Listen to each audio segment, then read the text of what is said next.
Hi everybody, this is Eric and you're watching Eric Plays 8-String, and in today's lesson we're going to take a lot of the chords that we've learned over the last few lessons and use them to make a blues. And as always, I am in drop E tuning, so it's E, B, E, A, D, G, B, and E on top. So why a blues chord progression? Well, blues is kind of a common denominator whether you play jazz or rock or country or, so many different styles of music have some kind of blues progression in songs or in forms. And, it's a nice universal kind of chord progression that we can all share and work with. So what I'd like to start with is a really simple version of the blues. We're just going to use 3 chords. We're going to use B flat 7.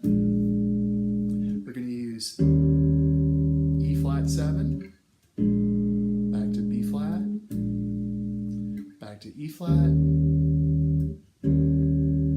back to B flat 7, over to F7, down to E flat 7, and then B flat 7. Okay, these are voicings that we talked about pretty early on in our 7th chord video. And again, these are the root, the 7th, and the 3rd. Same thing with the E flat chord, root, 3rd, 7th, and the F chord, same voicing up here. So these are pretty basic chord voicings that we've already talked about, and hopefully everyone's feeling good about those at this point. So what we can do is comp these in different ways. So we can either do a pick and just strum it almost like a Freddie Green kind of thing, where we can go, I'm going to turn my volume down just a little bit because I'm going to play pretty hard.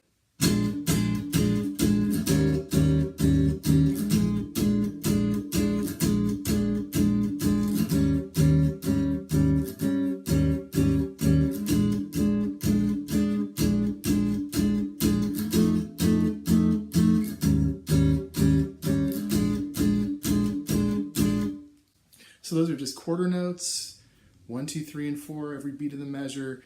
And one thing just to address, so this idea of using a pick and just strumming across all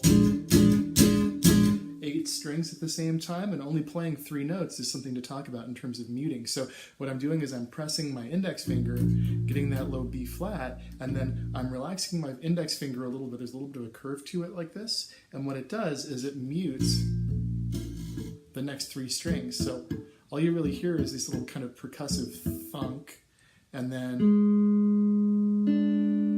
the D and the G have actual pitches. So we have this, thunk, thunk, thunk, 2 pitches, and then the B string and the E string, I'm still muting those even though I'm playing them.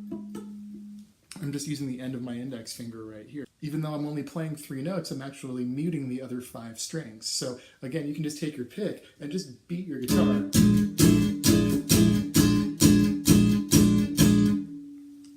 And it still gives you that nice chompy Freddie Green voicing without a lot of open strings and garbage kind of getting in the way of your chords. So that's my little spiel about muting. You can do the same thing, by the way, on the B rooted chords. So I'm using the side of my index finger to mute the E string. Not much there. And then there's my root. 2 muted strings, 3rd and 7th, 2 muted strings on top. So let's take this up one more notch and add some extensions to our chords. So we're going to use the same 3 chord shapes, but we're going to add the 13 on top with our pinky. And so for the B flat 7 chord or B flat 13 chord now, it would sound like this.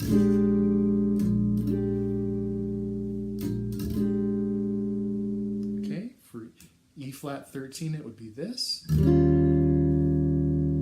Easy enough. Back to B flat. Okay, E flat, back to B flat, F13,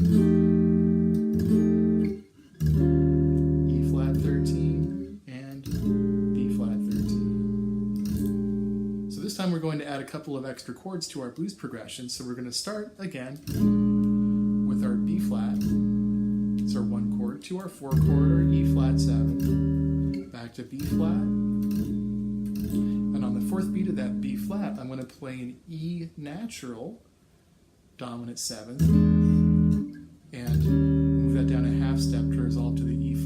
a tritone substitution. So instead of playing the 5 of 4, we're playing a half step above with the dominant chord. And it fulfills the same role. So if you don't know about tritone subs, look those up on YouTube, because there's a lot of great stuff about that too. And if you guys have questions, you can always ask them in the comments if you're curious about those, because that's another fun topic, and it's easy to play those things on guitar. I really like using tritone subs. Anyway, so we have 1,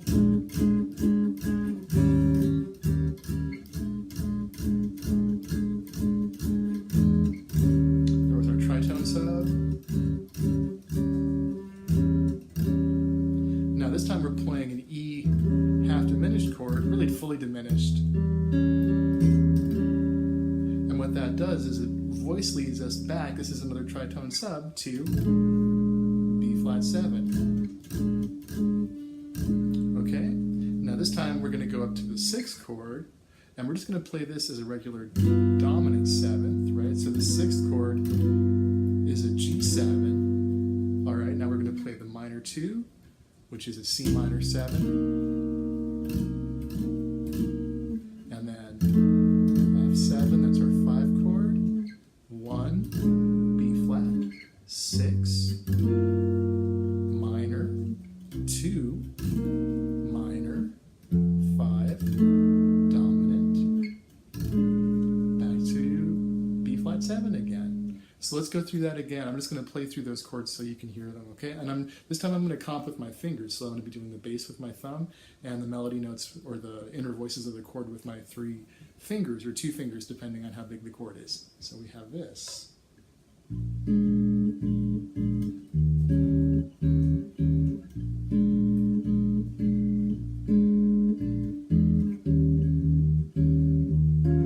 There's that 13.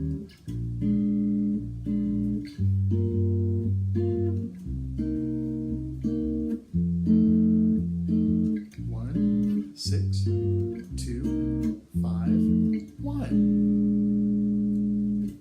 So I think that covers it for this week. So we talked about these different chord voicings as they apply to playing different varieties of blues progression. And I welcome your questions and comments. And if you enjoyed the video, please give it a like. And if you want to get notified every time I post a video, which is basically every week. I was bad last week because I've been packing and doing logistical stuff for this move that I have coming up next week. So we'll see how it goes. But I'm doing my best. You guys are fantastic. I really appreciate you watching and commenting and liking and doing all that stuff. So thanks again. Oh, other thing, if you would like me to do a standard or a song in particular, arrange one for the 8th string, whether it's a jazz standard or a pop tune, something recent, something from the 50s or 60s or 30s or whatever, if you have any requests, please leave them below in the comments, because I would love to know what you guys would like to hear. Yeah, I think that covers it. All right, thanks for watching. Bye.